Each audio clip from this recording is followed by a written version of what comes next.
The Shadow Base 800DX from Be Quiet is so close to being perfect. It's large and spacious, feature-rich, and pretty much all the other buzzwords. But it does also quite a few things that make me go, really Be Quiet? But let's begin with what it does well, which is mainly its size and versatility. This thing can manage up to an E80X motherboard, and this thing can even manage up to a 430mm graphics card. Plus, drive-wise, it can do up to 4 3.5-inch or 8 2.5-inch drives, with plenty of configurations available here at the back. But you're giving us such a big case with so much room for activity, but you're not giving us a 5.25-inch bay? Like, okay, I know I'm one of the few weirdos in the world that still actually cares about that, but that's one of the main reasons I picked my Fractal Pop Air as my primary case, and not having one in a case that is this big is almost a sin.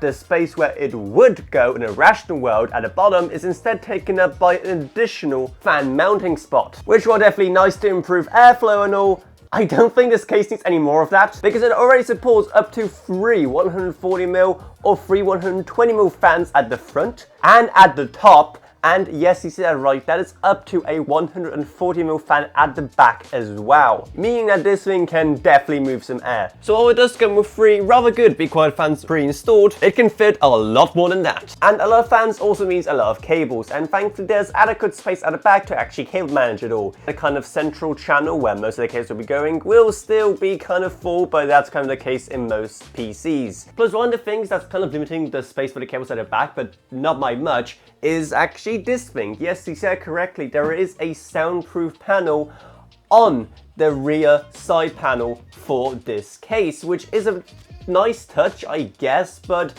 that isn't really the part of the PC where most of the noise comes from. Most of it comes from the other side where the glass panel is. They're bringing up their PC has a glass panel in 2024, kind of just feels like a waste of time. Though I'm also happy to report that both of the side panels are easy enough to put on, something that a lot of cases struggle with for some reason. Like, we've all been there, right? Trying to perfectly align the case with the panel and it just won't go on no matter what we try. A lot of things in life make me angry, but that must be near the top of my list. What's also there is the fact that you're not subscribed to this channel yet, so you better do it. Finally, moving up to the front I/O, we have a nice big power button with an LED border, a 20GB per second USB Type-C port, which at least Be Quiet don't charge extra for. You know who you are. And 2 10GB per second USB Type-A ports as well. Plus, add to that separate mic and headphone jacks, and this thing. No, that isn't a reset button. That is the RGB control button, because yes, this case has RGB.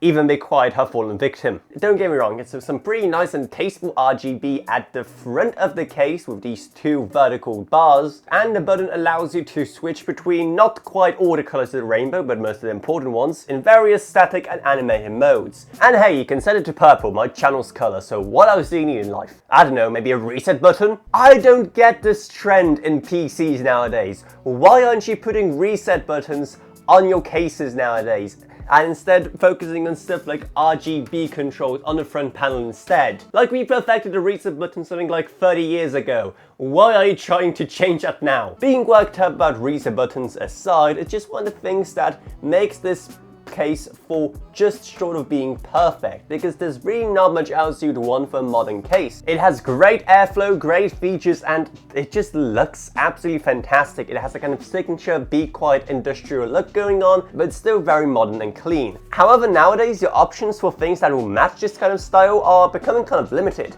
A couple of generations ago, something like Gigabyte's Aorus line would fit absolutely perfectly, like this X570 motherboard and GTX 10 Ti graphics card. Now pretty much the only things left that really match the 800DX well are the Asus TUF lineup and a couple of things from ASRock. Oh, and it is also available in white if you want to make the process of choosing parts that much harder. So if you're planning on building with those parts anyway, then this is definitely a case to consider, because it will have some fantastic synergy, especially if you also throw in Be Quiet cooling, both in terms of the CPU cooler and in terms of the other fans. So while it definitely tries its best to justify its kind of high price, at the end of the day, it's up to you if it does what you need it to do. If it does, then our Amazon and Newegg links to it will be down in the video description below and also up in the iCards. And hey, whilst they're here, maybe also check out our Patreon, which is always a fantastic deal. Plus huge thanks to Gavin Burns, Justin Rage, Ella Vroniak, Balazs Voka, Nano Synonym, Meg Sumner, Shane Ulgroff, Lansby, and Level Up. Anyway, that's what it's. I hope you enjoyed this video. If you did, then remember to subscribe, like, whatever, and I'll see you all in whatever I make next.